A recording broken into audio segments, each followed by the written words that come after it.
Jazz standards are musical compositions that are widely known, performed and recorded by jazz artists as part of the genre's musical repertoire. This list includes compositions written before 1920 that are considered standards by at least one major fake book publication or reference work. Some of the tunes listed were instant hits and quickly became well-known standards, while others were popularized later. The time of the most influential recordings of a song, where appropriate, is indicated on the list. From its conception at the change of the 20th century, jazz was music intended for dancing. This influenced the choice of material played by early jazz groups. King Oliver's Creole Jass Band, New Orleans Rhythm Kings and others included many Tin Pan Alley popular songs in their repertoire, and record companies often used their power to dictate which songs were to be recorded by their artists.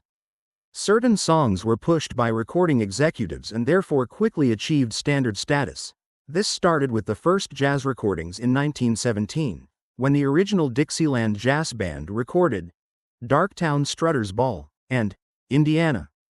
Originally simply called jazz, the music of early jazz bands is today often referred to as Dixieland or New Orleans jazz, to distinguish it from more recent subgenres.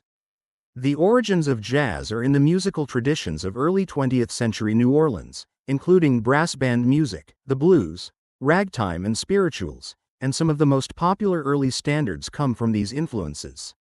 Ragtime songs, 12th Street Rag, and Tiger Rag, have become popular numbers for jazz artists, as have blues tunes, St. Louis Blues, and St. James Infirmary.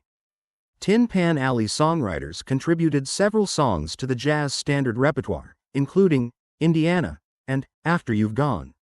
Others, such as Some of These Days and Darktown Strutters Ball, were introduced by vaudeville performers. The most often recorded standards of this period are W. C. Handy's St. Louis Blues, Turner Layton and Henry Creamer's After You've Gone, and James Hanley and Ballard MacDonald's Indiana.